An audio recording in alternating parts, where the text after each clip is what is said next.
Meron tayo ditong stem ng kangkong. Chinese kangkong. Binigay to ng aking madam. Asawa ni boss. Itatanim ko raw.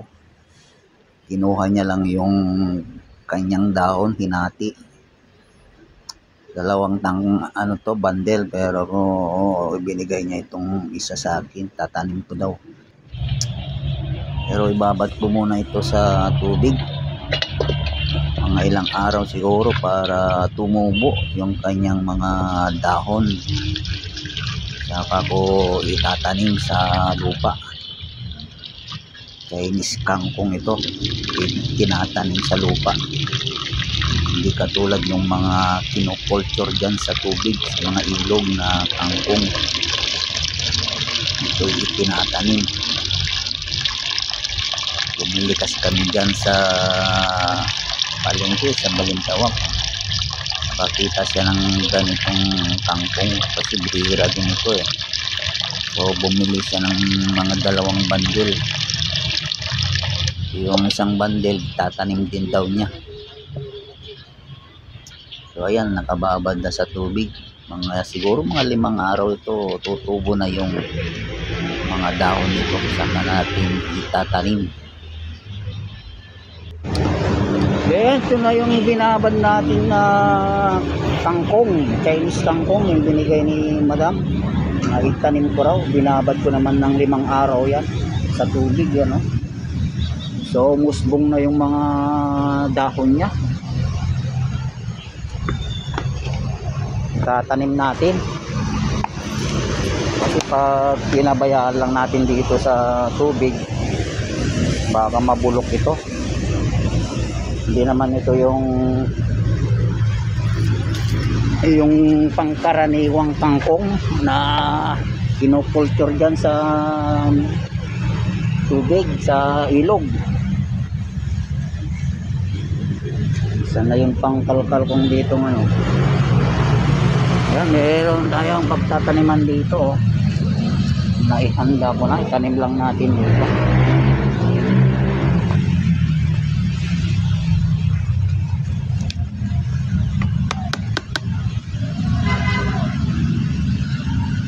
Namalengke kasi kami nung nakaraan at bumili ng ganito, Chinese kangkong.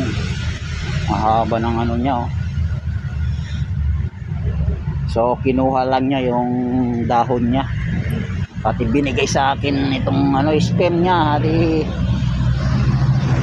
tanim ko daw.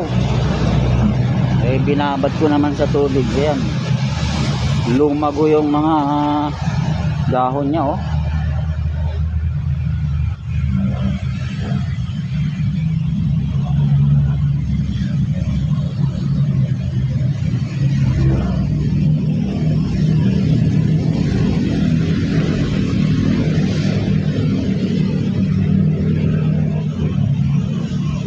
Dikit-dikitin lang natin ito ganyan. Chinese kangkong.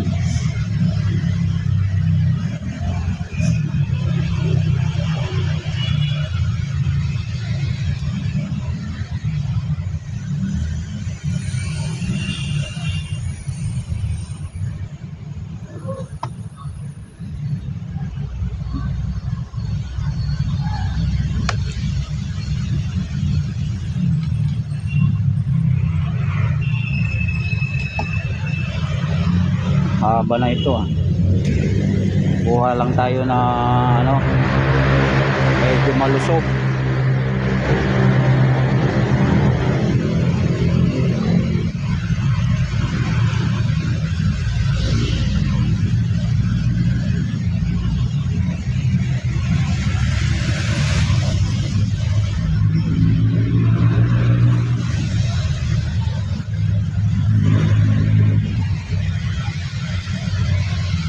Yan, masarap ang kangkong.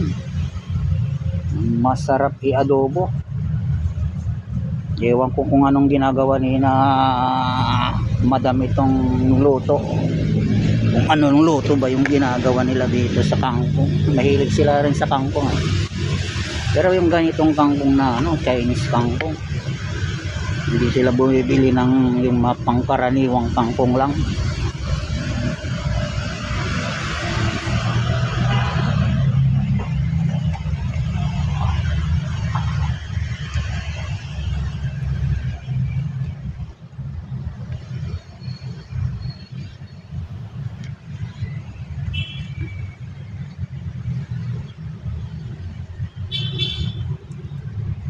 Isang bundle yan yung binigay sa akin kasi 2 bundle yung binili niyang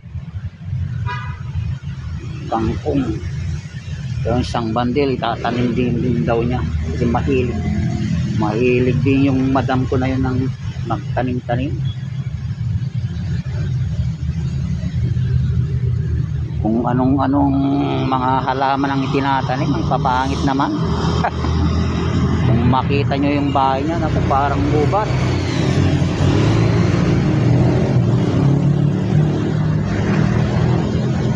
Ako pang nagwawalis doon.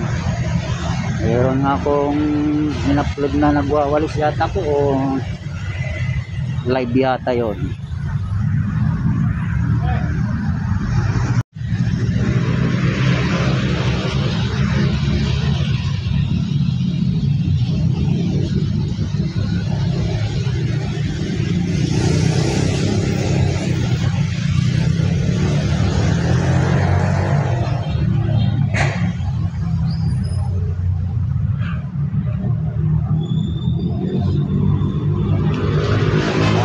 Dito isa.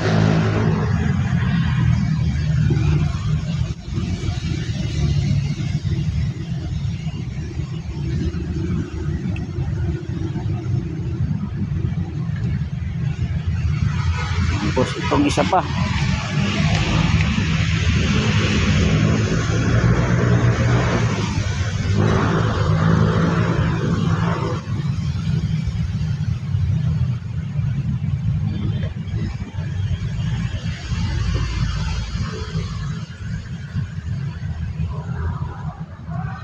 Baon lang natin ng mga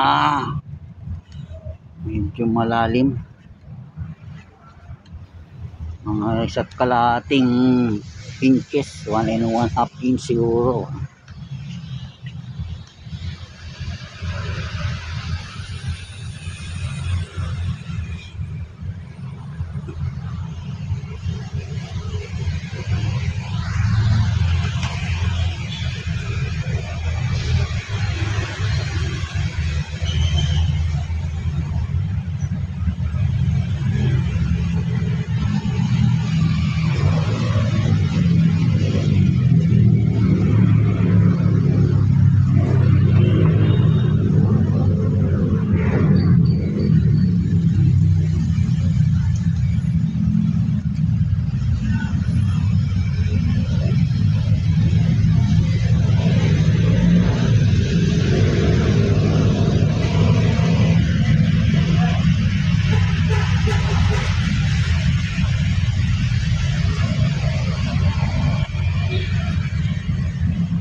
Ayan, didiligan lang na lang natin.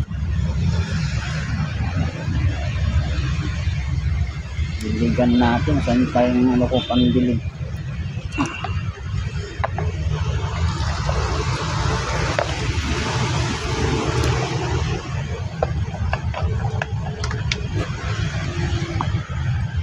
Ayan, nag-uulan naman. May bagyo nga pero wala na yata yung bagyo.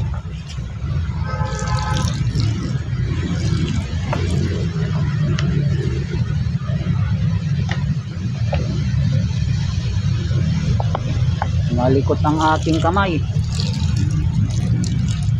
Hindi ko na kinuha yung aking stand.